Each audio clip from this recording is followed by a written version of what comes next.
A very good day to you. Welcome here at Professor Herman Manyora's channel. My name is Simon Rubungu, and this is the big question. To help me tackle this question, I'm always joined in by the man himself, Herman Manyora. How are you doing, sir? Wonderful. You know, I came to realize I used to see your abbreviation HM. HB. HB. Yes, HB. H for Herman, B for Bond. Bond, yeah. Do you know of James Bond? James Bond, yeah. He's a very successful American actor. A British actor. He plays a super role. Yes. He's British, eh? Yes. I didn't know that. Yes. Since you know that man very well. That is my age, yeah. Are you the Kenyan James Bond when it comes to politics? So. I think so. Yeah? Yes. Ready to fight these politicians? Okay. Okay, now let's go to today's question, Prof. Okay. Today's question is on Jimmy Wanjigi, on something that he said. He was locked out of the August 9 presidential election. That was after he failed to submit his degree. And he said that there seems to be a very clear decision that some people must not be in the ballot come the August 9th general election. Do you subscribe to this? It's possible. It's possible. What do you mean? Politics is always a script. I don't understand why many people, including educated men and women, including serious politicians, they don't understand politics, they don't understand power. If you want to know how power works, look no further than what happened to Jimmy Wanjigi at Bomas. Jimmy anaongea, microphone inazima. That's how power works. There will be people who can switch you off. You're saying that's just symbolic of what happens in politics. So in politics, there are always people directing things. That's how power works. Anywhere in the world, from time immemorial. You're saying it's a script. Who's behind writing this script? You can't know. It's not important to know even. You just know that the power, you must understand how power works. They will remind you are not as important as you think. The owners of power will always remind you when the time comes. Okay, now let me ask you this. Will people lose confidence in the IEBC after they are making such blunders? They're clearing one person. You are clear tomorrow. Well, that's what people are saying. But the kind of people who consider that an issue are very few. It's of no consequence to the average voter. The average voter is waiting for Raila and Ruto. Anybody else is just there. Okay, no, it's just furniture in the room. So basically what you're saying is that it's a two-horse race. So yes, now what does Jimmy Wanjigi intend to achieve by the end of the day? Jimmy, in fact, has achieved a lot. So far. So far, what has he achieved? Jimmy Wanjigi ought to have people. Now, this is the problem in this country. I have repeatedly said this. You remember? Yeah. That you need intelligent men and women around you and with you if you are going for something. Even people who are running for governor, many have been disqualified. Why? Simple things like a running mate, you didn't do background check. Simple things. I'm telling you. So you wonder, this country, at what point shall we know the value of brains? Not individuals like Jimmy Wanjigi, not the government, not institutions. Nobody seems to understand. You will not go far without intelligent men and women driving your agenda. So Jimmy Wanjigi, if he had intelligent people around him, there will be no roadblock. I'm not saying the people around him are not intelligent, but they're not intelligent enough. It seems that's... So what I want to say is this, just to answer your question. Yes, Jimmy has achieved a lot. Okay. If you ask me why, Jimmy Wanjigi wanted to announce his presence. And he has done so successfully. He has announced his presence successfully. So all this talk... That was important for him. He has shown his bold, taking Raila Odinga head on. That's not what many people can do. Trying to take on Chebukati head on. So he has shown the Gikuyu he's a man. So all he needs to do is to look for intelligent people to work with him. And the future could be promising. Is he trying to make a name for himself for 2027, the next general election? I think that's the game. That's the game. Okay, now but he must up his game also. Okay. Yeah. Small blunders can also soil your ability. You mean this man couldn't go through a small hurdle like signatures? You mean this man couldn't... You see, like for a degree, for example. What I'm telling people is, if Jimmy was working with somebody like me, I would have told him, look here, you have finished your education, yes. You have all the transcript, yes. You're only waiting for graduation. I tell him, give me the go-ahead to talk to the university. I sit with the vice chancellor. I tell him, there's nothing wrong with you holding a graduation in September. Because you have people on your graduation list who will be running for office. There's nothing wrong. In places like South Africa, when you finish your degree and you are due for graduation, and your university is not graduating, The university sends your name to another university. Yeah. And you graduate from there in the ceremony. You take the photos and everything, pictures. But the certificate is printed of your university. Okay. So, bringing a graduation earlier is not it wouldn't have been a big issue. If there are costs, you can incur the costs. Okay? The idea is you would have graduated anyway. It shouldn't be a big deal. In fact, I've been advocating for our universities to graduate people as and when they are ready. When you have sufficient numbers ready, 100 people, 100 students, 50, graduate them. This idea of putting people in a crowd so that you are lost in a crowd, the graduation is meaningless. There are thousands of people. They are supposed to be there at 6 o'clock in the morning at the University of Nairobi. Rubbish. That's not a graduation. Stagger the graduation, stagger. And the only way to do it is graduate people as and when they are ready. Every faculty in Angali, how many students could be ready now? We have 50. You, how many do you have? We have 3. You graduate them. So that at the end of the day, you have had like 10, 15 graduations in a year. Well done in a small function, in a hall, not expensive to the university. The students can take videos, they can take photographs with their parents and guests. It is a colorful thing. But when you have 10,000 people gathered somewhere, that is rubbish. That's not a graduation. It's a crowd. That's a market. That's a market business. So Jimmy Wanjigi could easily have graduated if he was with me, or anybody like me.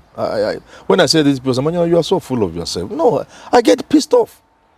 Simple mistakes. Yeah, and how this country people don't value intelligence. How many people are being disqualified for running for governor, including my place, Viga? Almost 3 of them are being disqualified. For simple mistakes. Yes, simple mistakes. Look at BBI. If intelligent men and women were there, it would have gone through. You could have foreseen all those things. Guys, around 14 people seated on a table and they can't see some of those challenges that civil society was going to bring forward. This is the problem with this country. But Jimmy has made a point. Going forward, let him look for much more serious people, work with them, and he could be a serious candidate in 2027, 2030. Okay, Age is on his side. It might look like he's losing, but he's actually winning. Yes, according he to has you. gained a lot. Okay, now Jimmy Wanjigi and Mwangi Wairiah seem to be having the same quote. Yes. You know, saying that people from the mount, especially was Mwangi Wairiah after he was locked out. He was among the first people to be locked out, and he said that there is plot to prevent people running from the mountain. Might that be the case, and why? It's possible. I've said this is politics. Especially from the mountain. All Why? these things are part of the political game anywhere in the world. Okay. Locking people out is part of politics. You have to find a way of not being locked out. That's all. It comes back to what I'm saying. If I was with Mwangi Wairiah, he could be on the ballot. Okay. Yes. You need intelligent people around you who can foresee, who can see things and look into things and look at the traps. People wanting to lock you out, what will they look for? This. You know, it's simple. He has a case that if he is a serious candidate, nobody should lock him out. And if there are games, he should understand those games. I have no way of knowing whether there are attempts to lock people out, especially from the mountain. I have no way of knowing. But it would not surprise me because that's politics. Are you saying it's just a coincidence that both of them are from the mountain? But there are also others who are not from the mountain who are locked out. You know, looking at both of them, there are people who have numbers. At least not even, Which numbers? Not much, but Mwangi Wairiah has numbers. If you have numbers, people will march to bombers of Kenya. You saw what happened in the case of If you Mwangi have Wairiah. numbers, people will march to bombers of Kenya. And Chebukati will be shaking. Why do you think Uhuru was cleared in 2013? Yet he didn't qualify. Uhuru and Ruto didn't qualify. What do you mean they didn't qualify? They didn't qualify. They had issues hanging on their head. ICC. International crimes. Rape, murder, forced circumcision, many things, eviction of people. Big things. But they were cleared. So why? Because you try to lock them out and you'll see. Hapa kutakalika. Unafikiri mtu angelock Uhuru out? 2030. Hakungekalika, Kenya ingekalika. Can you lock Raila out? People say, oh, Raila certificate, what degree? Even if he didn't have, can you lock him out? Kenya cannot be Kenya. So Mwangi Wairiah, if he has numbers, why didn't people march to bombers of Kenya? Why did they march to Anniversary Towers? He had quite a number You of know, people again, marching. something else about these politicians. They have no shame. Some of them can't even make a simple assessment. Let me tell you, you are a young man. A mark of intelligence is not knowing what you can do. Not knowing what you can't do is the greatest mark of intelligence. Not? So some of these politicians, you are going at great length to look for signatures, and you can't even get 500 votes. What is your problem? There was this guy who burnt his... And yet there is no point you want to make. You see, in these developed countries like in America, in Europe, there are people who stand knowing they stand no chance of winning, but they want to make a point. Like the Green Party, for example. They want to make a case for the environment. And they are willing to do it for 20, 30 years until they get even one MP in parliament, in Germany, wherever it is. That's different. But unaamka tu asubuhi unataka kuwa president. President ya nchi gani? Unafikiri nchi ni mtumba country? When just about anybody can be president. People are attacking me for saying jokers should be locked out. Jokers must be locked out. Wajakoya went through and we might be having the first Rasta president in forget Kenya. About it. Wajakoya is my good friend, but where can he go? He can't get 1,000 votes. My son Mike tells me you are wrong. This guy, there are many weed smokers in this country. He will get 1 million votes from the weed smokers. That will be good for my friend Wajakoya. If he got even 500,000, he will have surpassed Mudavadi. Which will be great for him. He will have surpassed all these people other than Raila and Uhuru. But on top of running, there seems to be something that he might actually achieve, apart from just making a name for himself. Maybe being appointed a minister or something. That's one, but I don't think he wants. But you see, Wajakoya is aiming at the international community. His name on the international scene will be high. Yeah. Remember, he has one of the most serious law firms dealing with immigration issues. So anybody with serious immigration problems and they are looking for a lawyer, they'll always go for Wajakoya. Now this ups his name. And I'm telling you, as a law firm, he's going to be a billionaire just from the law firm. Okay, now, so this is good for him. For him, at least he has something he's doing.